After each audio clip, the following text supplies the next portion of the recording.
Hi friends, ఎలా ఉన్నారు? ఈరోజు మీకు చందమామ బిస్కెట్స్ చాలా సింపుల్గా ఈజీగా ఇంట్లో ఎలా తయారు చేసుకోవాలో చూపిస్తాను.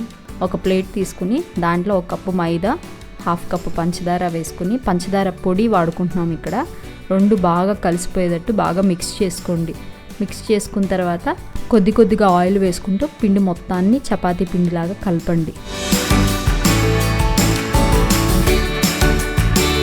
అలా బాగా కలిపి మనం ఇలా పిసికితే కనుక ముద్దలాగా వచ్చినప్పుడు అది చేత్తో అద్దుతూ ఒక సర్కిల్ షేప్లో చేసుకుని ఒక గ్లాస్ కానీ లేదంటే మూత కానీ తీసుకుని చందమామ షేప్ వచ్చే విధంగా వాటిని కట్ చేసుకోండి.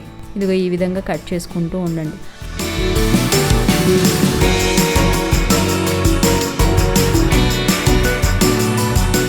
ఒకవేళ ఏదన్నా పిండి మిగిలిపోయి ఉంటే దాన్ని మళ్ళీ చేత్తో అద్దుకుంటూ ఒక షేప్ లాగా చేసుకుని మళ్ళీ చందమామ లాగా కట్ చేసుకోండి. ఇలా పిండి మొత్తాన్ని చందమామ షేప్లో కట్ చేసి పెట్టుకోండి.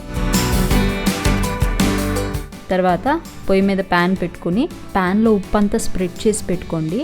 తర్వాత మనం ఏ ప్లేట్లో అయితే బిస్కెట్స్ అన్నీ పెట్టామో ఆ ప్లేట్ని ఆ ప్యాన్లో పెట్టేసి మూత పెట్టేసి సిమ్లో ఒక 15 మినిట్స్ పెట్టుకోండి.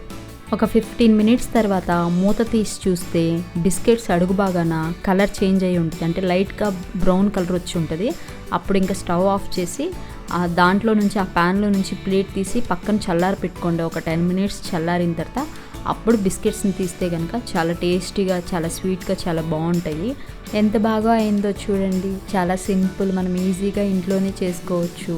ఇది చాలా త్వరగా అయిపోతుంది. పిల్లలు కూడా చాలా ఇష్టపడతారు. చాలా స్వీట్గా, టేస్ట్గా బాగుంటాయండి. ఒక్కసారి తప్పకుండా ట్రై చేయండి ఫ్రెండ్స్. బాయ్. మళ్ళీ నెక్స్ట్ వీడియోలో కలుద్దాం. Bye friends.